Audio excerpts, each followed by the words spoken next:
I think are probably a high chance candidate card to get nerfed in this expansion. It is the Foxy Fraud. It's a 2 mana 3/2 common. Battlecry, your next combo card this turn costs 2 less.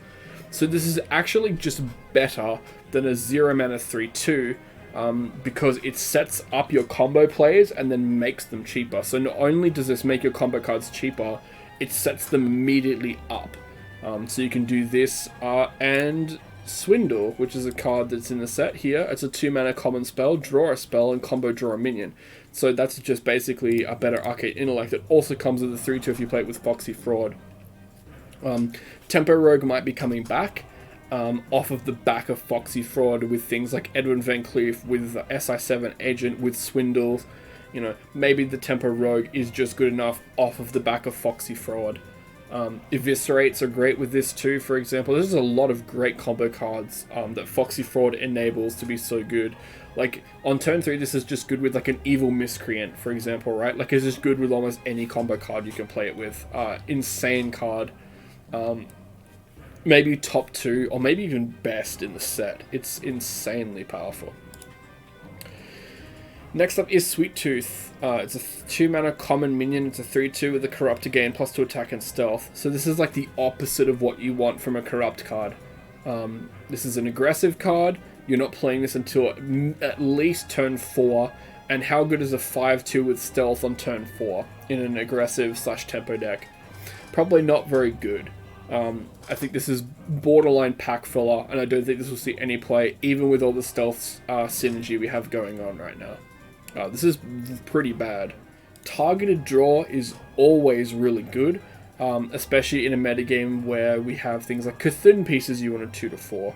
And obviously, you know, drawing a spell and a minion is really good. Like, Rogue has good spells, Backstab, Shadow Step, Eviscerate. They also have good minions. Like, they have Edwin, they have the Foxy, you know, they have the Foxy lady. Like, there's just a lot of great stuff. Yeah, with Foxy, this is insane. I agree. But it's also just good on its own, right? Good with prep. You know, I think Rogue is getting a lot of really good tools, and I think Swindle and the Foxy, what is she even called? Foxy Fraud is just a great way to push that sort of tempo Rogue sort of archetype. I mean, this is probably good enough to see playing Galakrond Rogue, right? Whether or not Galakrond Rogue survives the expansion is another matter. Maybe Tempo Rogue will just take over in Cthulhu Rogue. Next up, we have Cloak of Shadows. It's a 3 mana epic spell. Give you a hero stealth for 1 turn. This effect has seen play before. Like, the Valera Death Knight card was used partly because of the Battlecry effect, which was this, to give you hero stealth. While this isn't a perfect effect, because you can still die to like AoE effects like Consecration or random damage, which there will be some of in the set, because of the Cthulhu card that does random damage. Cloak of Shadows is good enough in any sort of combo deck, which I think if anyone is going to play a pure combo Cthulhu deck, it will be Rogue. And if that deck is competitive, this card will be in it, for sure. A really like interesting design space, and one that I think maybe I'm glad is being explored, especially in this meta where we have old gods that we potentially want to be messing around with. You know, this helps aggro sort of slow down a bit and stall. The only thing I'll say about this card though is that Rogue does not have board clears, so stalling out with this card is less effective in Rogue as it will be in other classes, because you aren't really finding a big board clear to help you come back after the cloak has gone away. Next up, we have Shadow Clone. It's a 2 mana secret at rare. After a minion attacks your hero, summon a copy of it with stealth. So this is just better than Mirror Entity, because it deters your opponent from attacking you, right? Like, they have to sort of realize, like, oh, if that's a Shadow Clone, I'm potentially giving my opponent a 5/5, so I should hold back this 5 damage from hitting them. And that kind of mind game is going to be good enough where you might just be able to, like, bluffing Shadow Clone just might be often good enough in some matchups where you will just be saving yourself a ton of damage. Again, I think Shadow Clone will see play in secret-based rogue decks, which are currently seeing a little bit of play, and this does strengthen their secret pool by a decent amount. Like, getting a 2-mana copy of any of your opponent's minions with stealth is usually going to be pretty good. I mean, even if they play around this, they're still getting a free minion for 2 mana, even if it is just a 1/1. That still trades 1 for 1 with your opponent's minion, and it's difficult for them to interact with because it has stealth. So this card is actually really good, really good. Next up is Tenmu of the Red Smoke. It's a 2-mana 3/2 minion at Legendary. Battlecry, return a friendly minion to your hand, and it costs 1 this turn. Tenmu of the Red Smoke is just a Youthful Brewmaster on crack. This with like Shadow Step, so you Shadow Step, so you play your Cthulhu in this Cthulhu combo rogue deck, then you Shadow Step the Cthulhu, you play the Cthulhu again, and then if that doesn't kill them, you play Tenmu of the Red Smoke, and you play the Cthulhu again. That's actually terrible because Cthulhu is 10 mana, Shadow Step only reduces by 2, so you can't actually play the Tenmu unless you have the coin. But I mean, the meme was there. But Tenmu of the Red Smoke is a great value card. I mean, think about this with things like Kronk's Dragonhoof in Galakrond Rogue, right? Or Togwaggle. Both of those cards are already being copied sometimes, like Shadow Step is used. Togwaggle's scheme is used to get extra copies of them. Tenmu is just good at that sort of style of play as well. Basically, any minion where this is discounting it, like discounting down to 1, is worth more than 2 mana, makes this card often better than a Shadow Step some of the time, because you are having to obviously invest 2 mana in this in the first place. But it of course is great with things like Kronk's Dragonhoof, like Togwaggle, a High Sparrow Togwaggle, etc, etc. I expect us to see some play in Galakrond Rogue. Whether or not Galakrond Rogue is the premier or is a decent rogue deck will remains to be seen. Next up we have Malevolent Strike. It's a 5-mana epic spell. Destroy a minion and costs 1 less for each card that in your deck that didn't start there. So this is a really good sort of incentivizer for playing Cthulhu because it turns it into a 1-mana assassinate and you don't have to go through any hoops to have that happen. And this also helps with that Cthulhu plan because you want to be stalling so you can draw and play your Cthulhu cards. So this is actually really good in that sort of style of deck. Do I think Cthulhu Rogue will be competitive? I think it will get tried out quite a lot, and I think it will be fun. But whether or not it's competitive, I think, remains to be seen. Again, the thing with control and combo decks is that they will take time to be refined.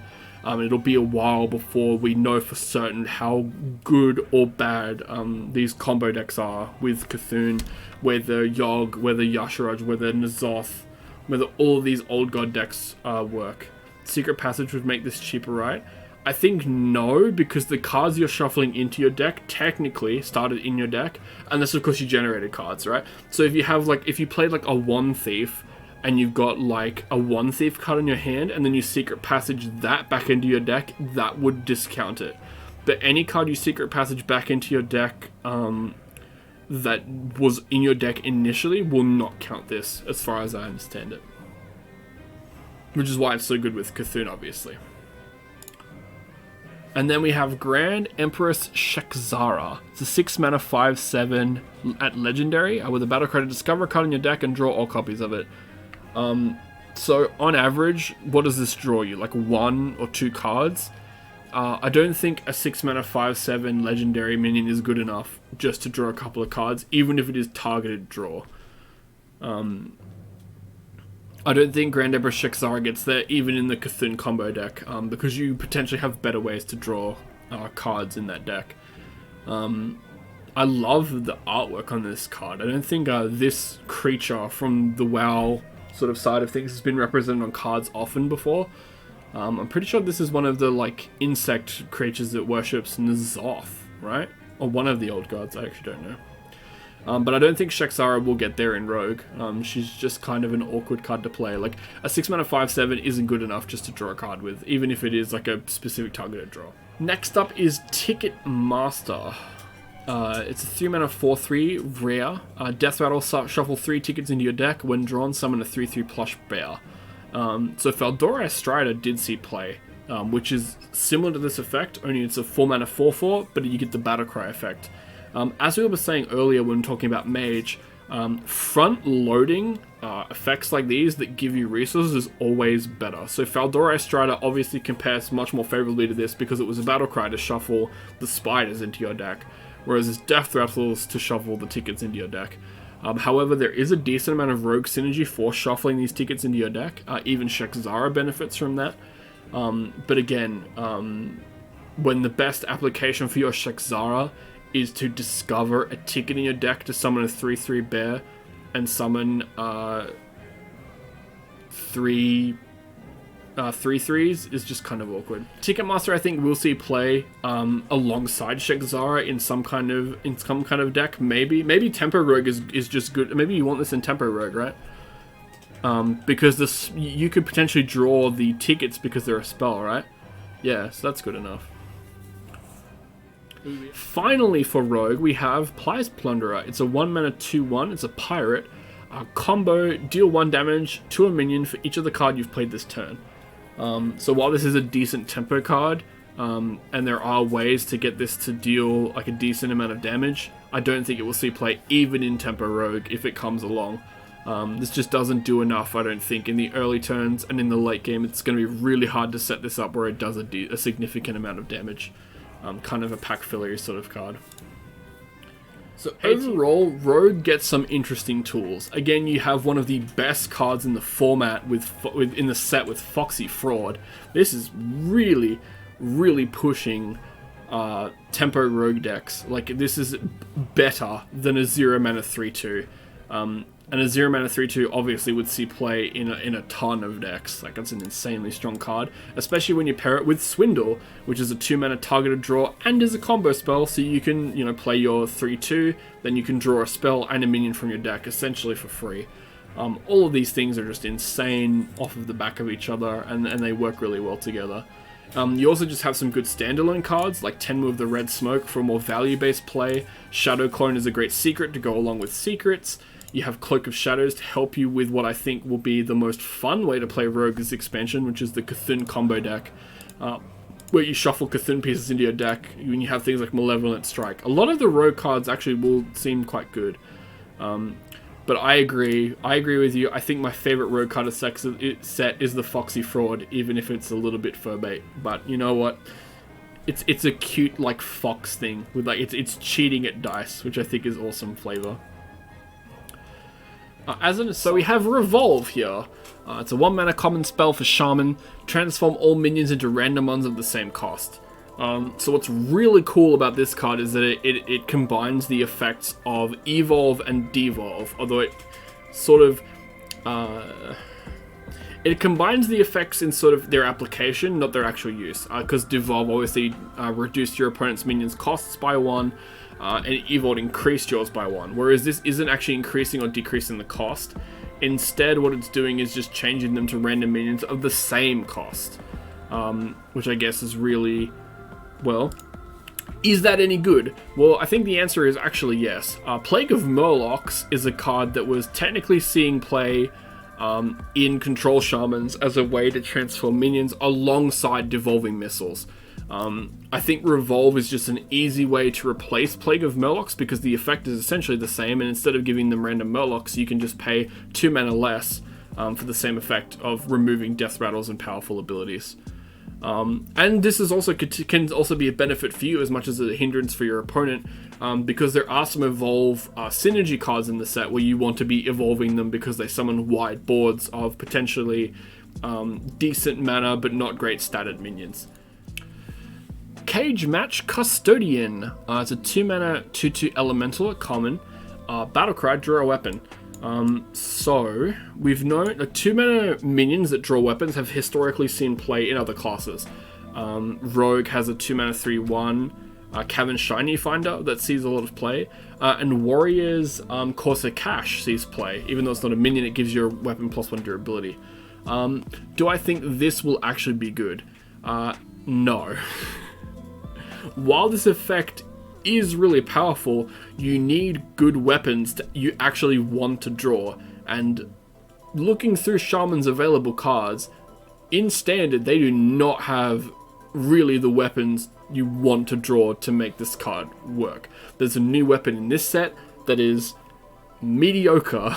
Your other weapon options are Totem, the Totem Axe, the Splitting Axe, Bog Spine Knuckles, Stormforged Axe, and Doom Hammer. Of those, I think the most likely chance you'll see this card used is to draw your Bog Spine Knuckles in Evolve Shaman, which I think is actually going to be what Shaman does this expansion, because they're kind of screwed otherwise, because this expansion gave them another hodgepodge of archetypes that doesn't push them to a direction of power. And I think the only reason why I doubt Druid as being the weakest class in the game is because Shaman did not get anything really to push them over the edge. And here's an example of that. It's a 3-mana 1/2 Pitmaster at rare. Battlecry summon a 3/2 duelist, and if you corrupt it, you summon 2. So again, this is the Evolve Shaman payoff I was talking about, and maybe you run this with the quest, because then you can summon a 4. You summon 4 3/2s with your hero power on a 3-mana card. I don't know what the duelists are. Might have to see another card to see those tokens. But this is great with Revolve. It's great with Bog Spine Knuckles. This is also just good enough to mutate if you just keep the 3/2s and turn the 3-mana guy into a 4-mana guy. Again, I think Evolve Shaman is going to be where this sees a bit of play. But will Evolve Shaman be good? I don't think so. Like, Evolve isn't in the game. The best thing you have is Bog Spine Knuckles, Bogstroke Clacker, a couple of Evolve effects, but none as good as the original. Here we have Storm Strike. It's a 3-mana common spell. Deal 3 damage to a minion, give your hero +3 attack its turn. So if we evaluate the cards Rockbiter Weapon and Lightning Bolt as being worth 2 mana and 1 mana Overload 1 respectively, if they're both, say, targeting, if the Lightning Bolt is targeting a minion, then you're getting a really great deal with this, because you're bundling those 2 base mana cards together, you're ignoring the Overload, and you aren't getting the bundling tax. However, this compares much worse to the Hunter card Corrosive Breath. Corrosive Breath has a similar sort of effect to this, where you're dealing 3 damage to a minion and then potentially putting 3 damage to face. Corrosive Breath was 1 mana less, all you needed was a dragon to make it work. This does synergize with like Doom Hammer and the new Shaman Legendary, but I think those cards are both clunky and are not going to make Storm Strike any good. So despite this being a mana efficient card, I don't see this being powerful enough to see use in this Enhancement Shaman deck, which I actually have no faith in whatsoever, unfortunately. And this is part of the reason why. This is a 3-mana weapon at rare. It's a Whack-A-Null Hammer. It's a 3/2. After your hero attacks, give a random friendly minion +1/+1. The +1/+1 really doesn't matter all that much. You're mostly just going to use this because it's a weapon. Is it a good weapon? I mean, as I said, 3-mana 3/2 weapons do historically see play. But this one's upside is pretty minor. Other 3-mana 3/2 weapons that have seen play are things like Eaglehorn Bow, and the reason why Eaglehorn Bow and Storm's Hammer have seen play is because they actually aren't really 3/2 weapons. They are 3-mana 3-attack weapons which can potentially have infinite durability, and that's what makes them so good, is the repeatable 3 damage. Which is what's holding this card back quite a bit. And you're not in an aggressive class like Demon Hunter, right? Where this weapon attack stuff isn't going to synergize as well in Shaman as it does in Demon Hunter, because Demon Hunter has other weapons that are powerful. So replacing a weapon like the 3/2 weapon we saw in Demon Hunter earlier isn't going to matter anywhere near as much. Yeah, this card is not good enough. And I don't think this Enhancement Shaman is actually going to be good at all. Which is a shame, because Inara Stormcrash, on paper, seems really good. She's a 5-mana 4/5 minion at Legendary, and on your turn, your hero has +2 attack and Wind Fury. So if you compare this to, say, the last Legendary support archetype card we got, like Murabi for Free Shaman way back in Knights of the Frozen Throne, this compares obviously way better. It's 1 mana cheaper, it has 1 extra health, and the effect is actually good on its own. But you do have to run a lot of mediocre cards in your deck to get this thing to work. Like the Whack-A-Null Hammer, you're probably wanting the Storm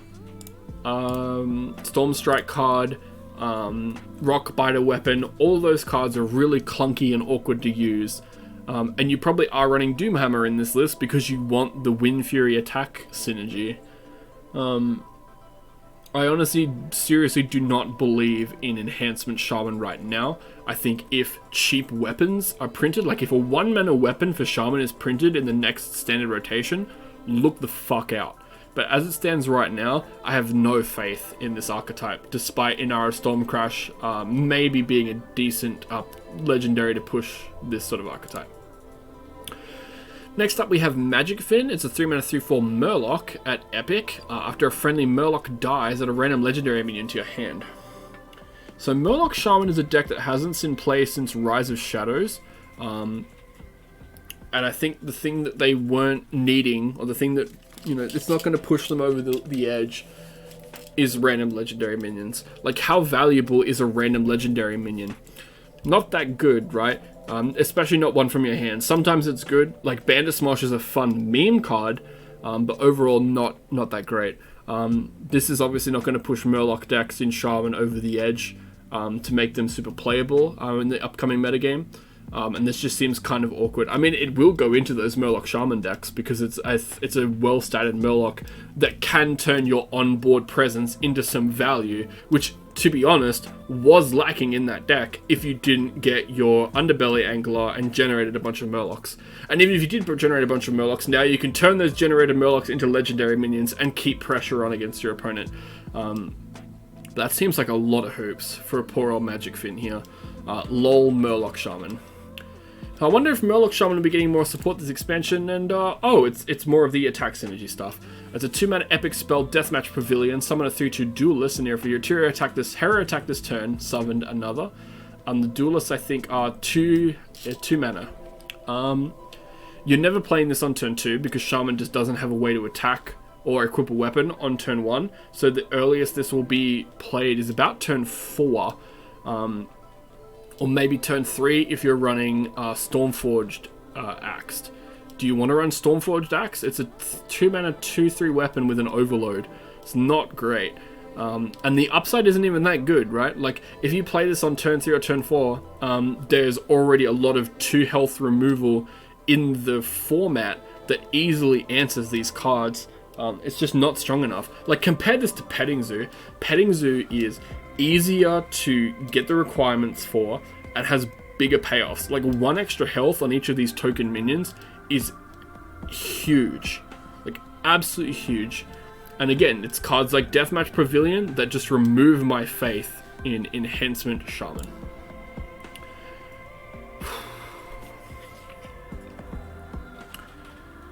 Oh my god. Okay. Next up we have Grand Totem Eyesore.